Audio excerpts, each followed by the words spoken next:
G'day, that safety guy here. Taking a couple weeks off from posting and from ranting and raving just because I'm sick and tired of hearing about COVID. I really am. But it's becoming the new normal, however.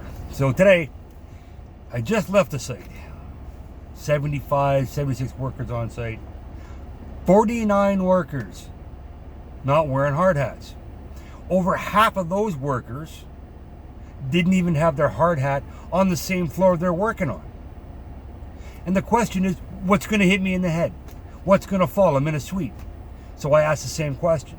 Why do you think, the safety guy, why do you think the law would say in Ontario, why do you think the law states that at all times, while on a project, you got to wear a hard hat?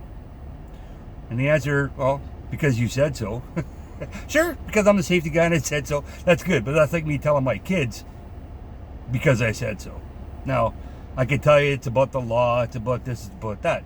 Sure, I get it. It's hot right now. Yesterday we had a humidex of 41 degrees Celsius. Today it's a little bit cooler. It's hot, I get it. Your head gets sweaty, it rolls down your face, you get stuck in the hard hat. I said, but it's not just from things hitting you on the head. Let's say you're, an electrician, and you're on a ladder, right? And you get the slab above you, and you're pulling wire. So you stand up too quick. And the forming guy forgot to take, or even better, the electrician before you who put the actual electrical box and nailed it to the form plywood. Then they stripped it down and now the nail is still there. That's why you wear a hard hat in a suite. So when you stand up, you don't puncture your skull. You're a drywaller, all right? I know it's hard work, it's sweaty work, I get it. You can't wear a hard hat. But you're up and they've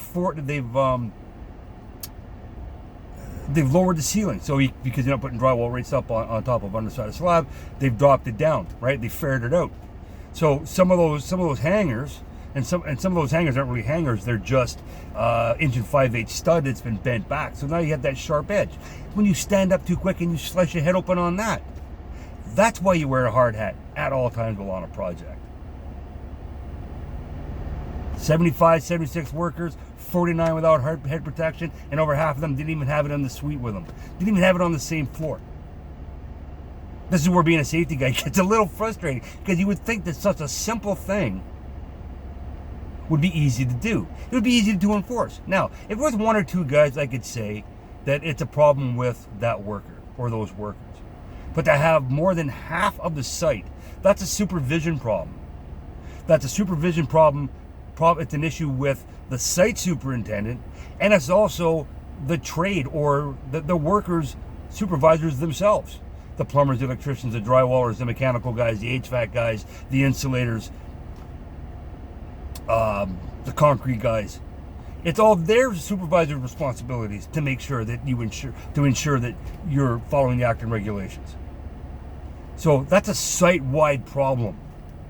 Sure, your COVID looked good. You had hot and cold running water. You had your hand towels. You had your soap, right? But just because you've got good COVID protection doesn't mean that you can forget about all the other PPE. As a safety guy, as a safety professional, if I can get the worker to wear safety glasses, a hard hat, steel toes, and a vest, that's easy. If I get you to do it all the time, then the more difficult stuff like travel restraint, fall protection, guardrails, handrails, guards on your tools, that actually makes that easier too. Just because it's summertime doesn't mean you don't have to wear a hard hat because it's hot. If it's too hot, you can wear a do-rag, you can wear a rag over top of your head, right? Don't wear your ball cap, but wear something that'll sop up the sweat. Hydrate, right? But you still got to wear your hard hat. You still got to. I don't like that rule. It's not acceptable. You wouldn't say that to a cop when he's giving you a speeding ticket. I don't like that law. Good luck. It's the same thing with us. In Canada, it's like in Ontario, it's a $250 fine, right? A provincial offense. So it's not just a ticket.